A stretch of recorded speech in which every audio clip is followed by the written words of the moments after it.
Wow, thank you. I didn't know I was going to be interrupting cocktails. I feel entirely guilty.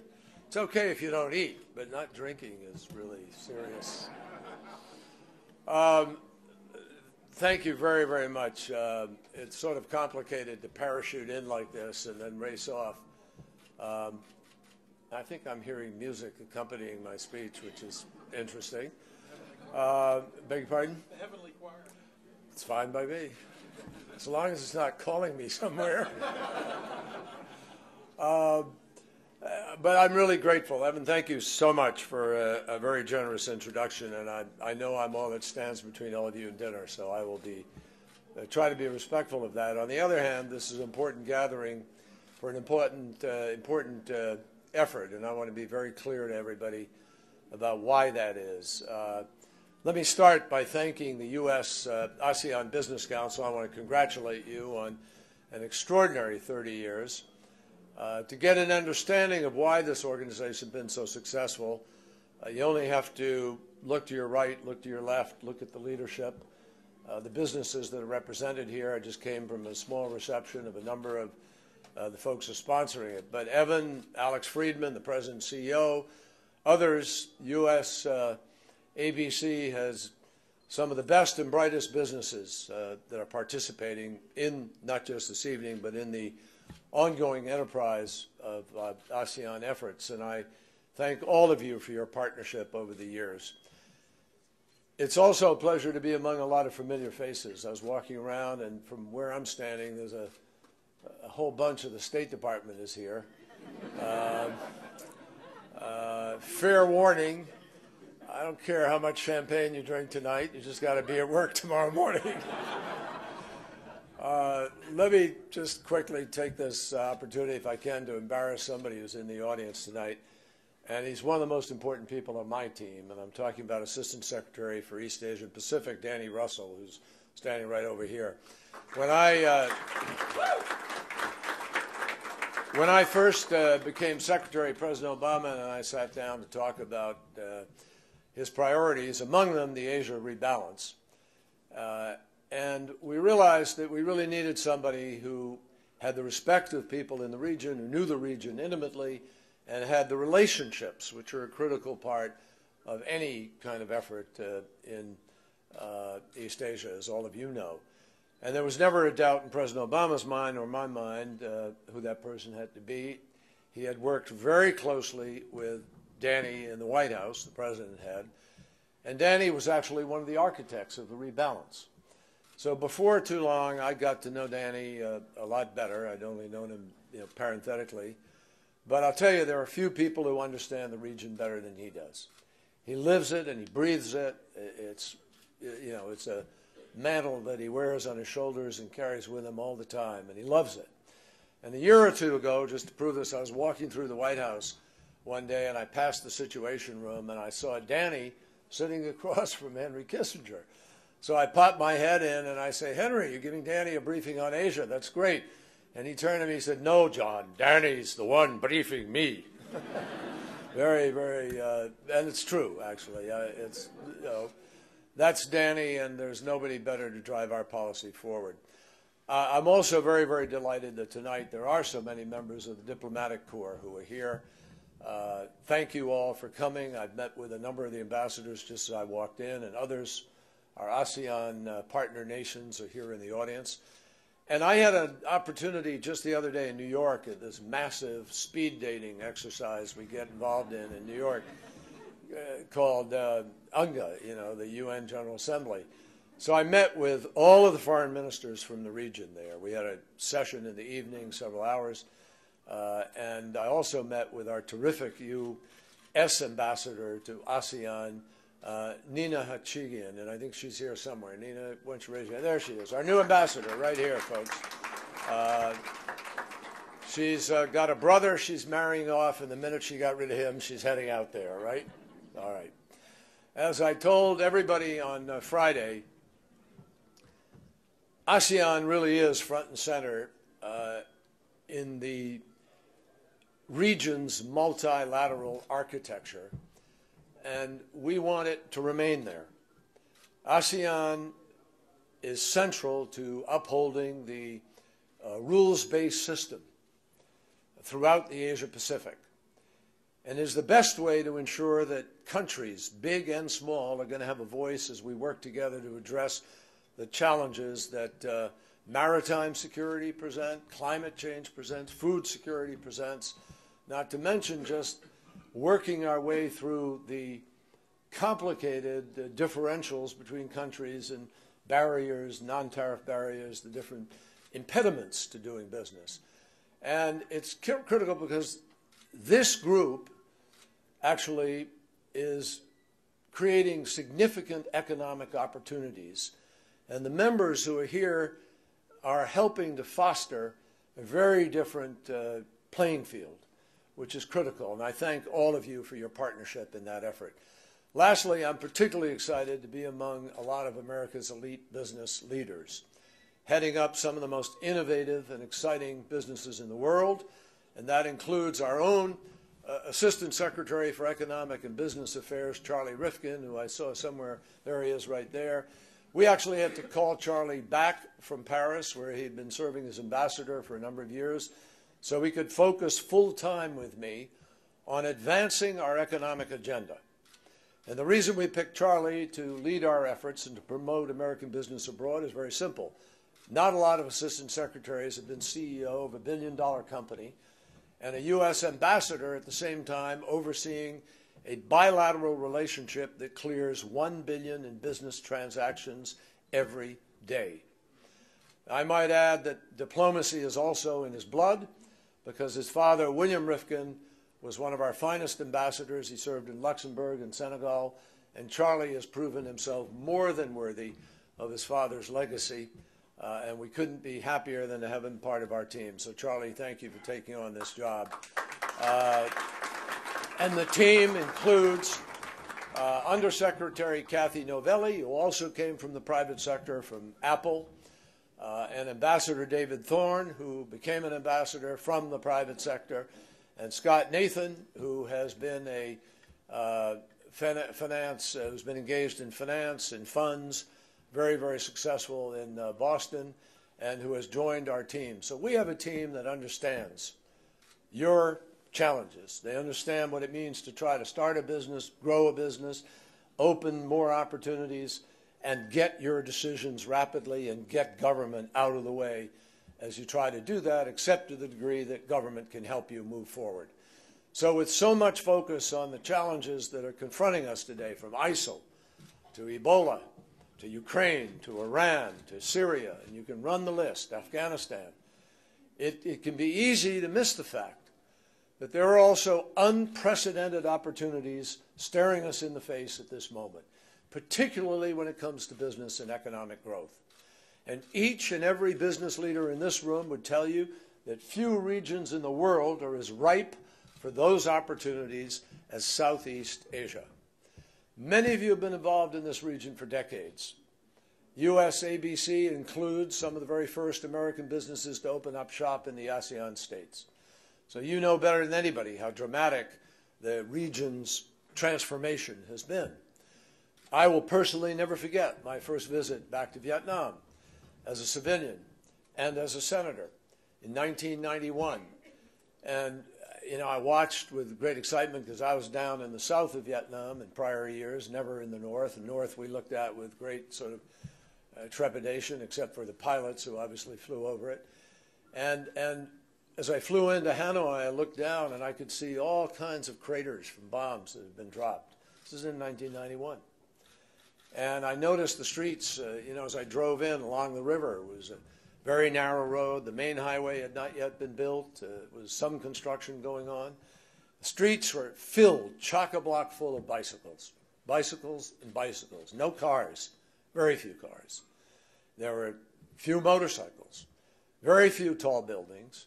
Not a stoplight worked in the entire city when I set foot there. Not one stoplight. And it was just a massive, constant mesh of bikes that somehow made it across and made it through. And it was a place that had literally been frozen in time. I was back in Vietnam last year for maybe my 20-something trip over the last 30 years.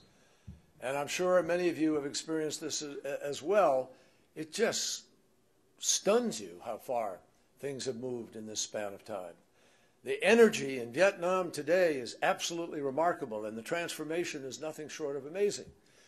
In the years since we lifted the embargo and normalized relations, Vietnam has become a modern nation and an important partner of the United States. And when you talk to the young people in Vietnam, you can feel the enthusiasm for the potential of the future. 65% under the age of 35.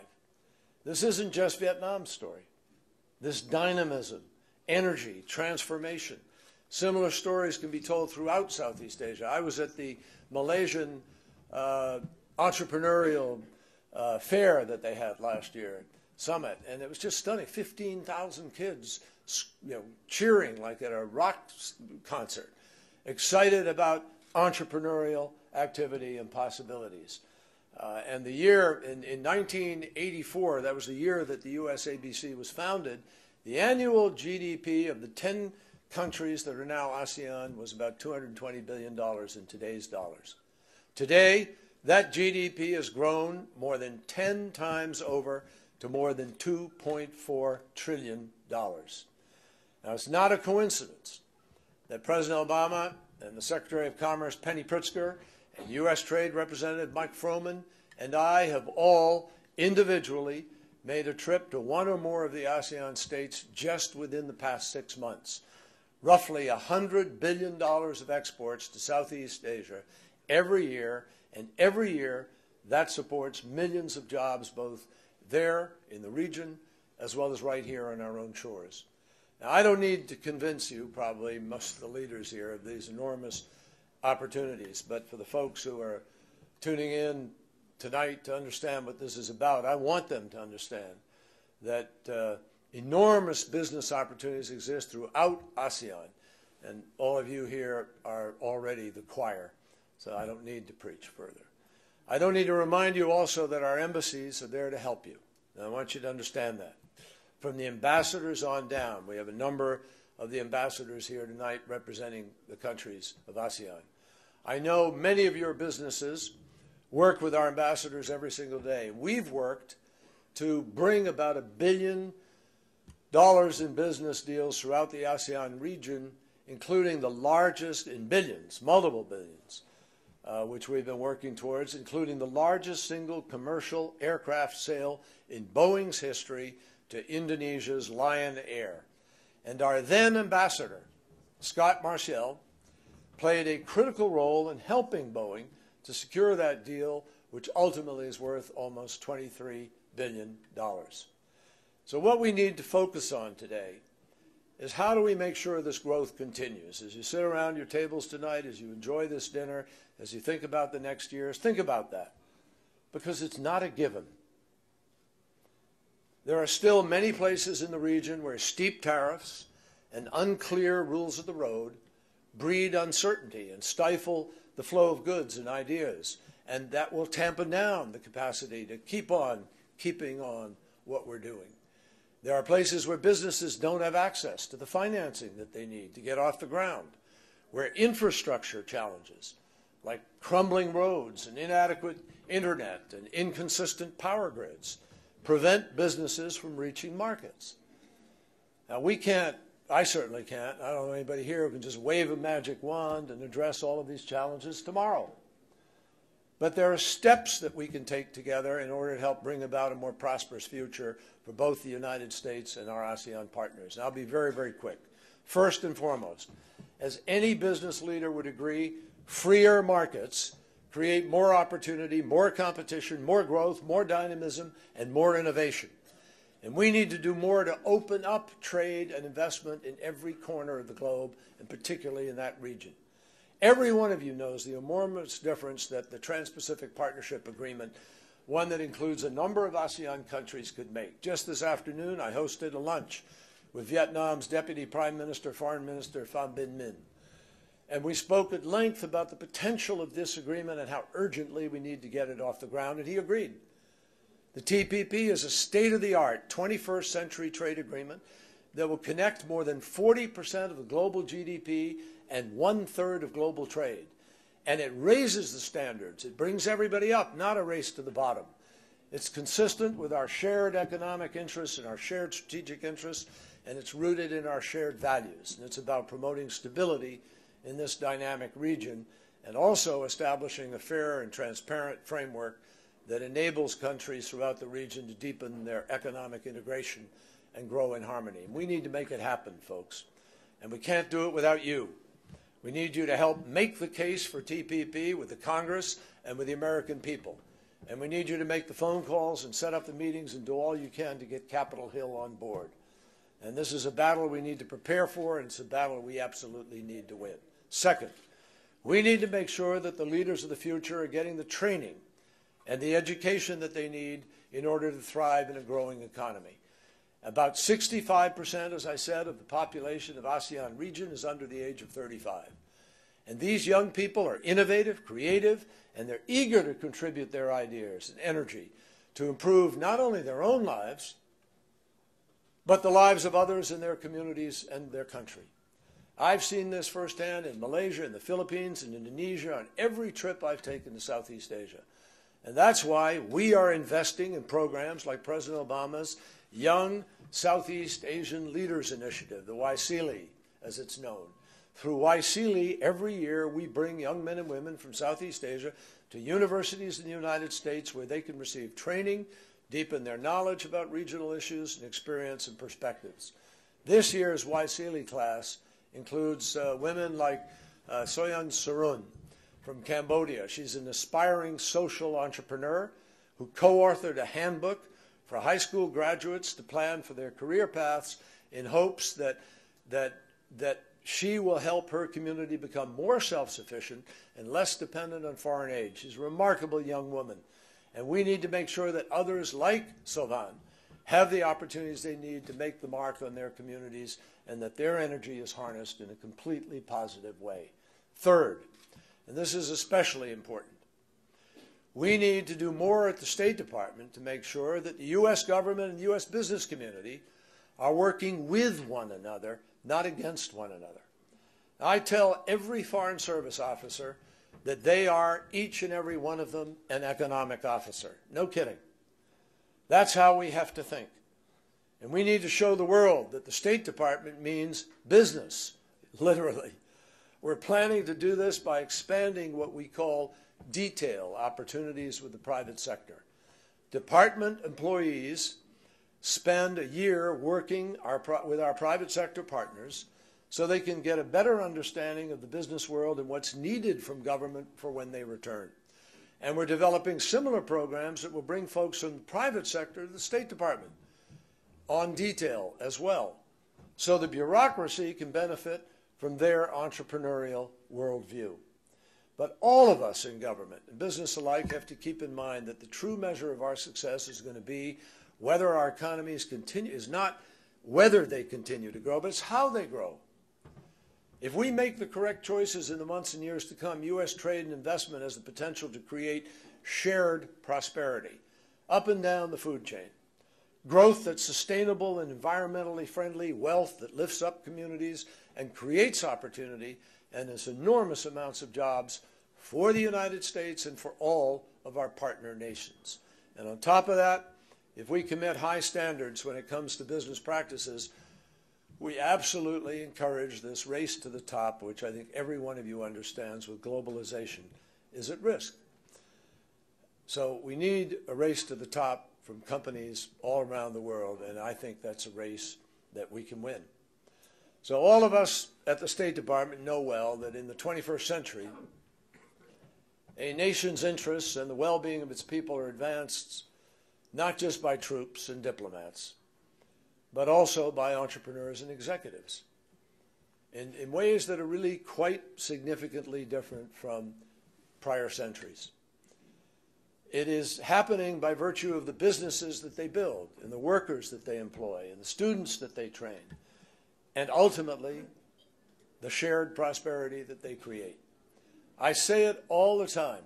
I said it in the first days of my nomination to be secretary. I said it in my opening statement to the committee. Economic policy is foreign policy, and foreign policy is economic policy. And the fact is that American businesses are some of the best ambassadors our country has. Oh, just think about it. U.S. ABC businesses collectively represent more than $6 trillion in annual revenue. Your businesses support more than 13 million employees worldwide, and you do it all the time while wearing America's jersey, so to speak. Now, I underscore this. The reason we are so grateful to have such a capable and influential group of ambassadors throughout America's business community is not simply because you do well, but also because you do good. And that's particularly true in the ASEAN states. I've seen it firsthand in the factories I've been into, in the people I've talked to, in the businesses they work for. American businesses have been the #1 investor in ASEAN economies for decades. In fact, U.S. investments are larger than Chinese investments, Japanese investments, and Korean investments combined. And it's not just about the quantity of our investments. It's about the quality. When we invest in countries, we actually do it differently. When businesses from some countries enter new markets, they bring in their own workers, their own tradesmen. We, on the other hand, hire local employees, and guess what? We train them as well. Some businesses in the world recklessly pollute the environment, knowing full well that it'll be difficult to hold them accountable. But so many of our businesses make a point of investing in clean energy and environmental solutions in order to accompany their facilities abroad. And businesses that come in from other nations have been known to promote corruption instead of working to stop it, not held to account by our Foreign Corrupt Businesses Act. But we take every step we can to end corrupt practices abroad or elsewhere, because we know that when we eliminate corruption, we're able to build the long-term relationships that will withstand the test of time and make the environment safer for new businesses to be able to invest in. So we do all of this because business doing right is part of the American brand. It's part of what our companies stand for, and it's part of the proposition of how we attract more investment to follow. What I'm talking about is more than agreeing to abide by a set of principles or guidelines. It's really rolling up your sleeves and taking action to integrate responsible investment and objective corporate management decision-making. Now, there are a lot of other things that we could go on and say.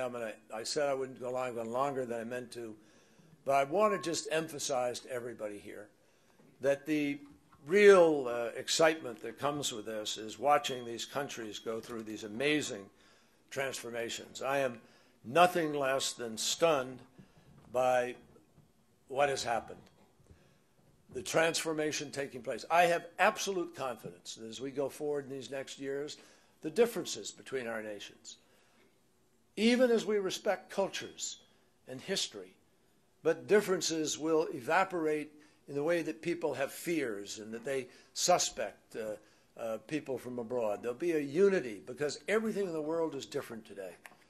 Today's kids all have smartphones. They all talk to each other. They're talking to everybody in the world all the time about everything. And it changes everything in life. Politics is different. Building consensus is different. Getting your market share is different. Holding on to it is different. We're living in a very, very different time. And nowhere are the possibilities more evident than in the transformations taking place throughout Southeast Asia. So I think you all are on to something. And I profoundly say congratulations to ABC. We're going to be in Burma. The President and I are going to be there a month from now. We're looking forward to being in China, likewise, in November for the APEC conference. We'll be there for the East Asia Summit. We are front and center and present because we've been a Pacific nation all of our history, and we will never turn away from that. So I thank those of you who've been the pioneers. I thank those of you who are on the front lines today. I say congratulations to all of you. Celebrate well tonight, and tomorrow we all get back to work and continue the road. Thank you all very, very much.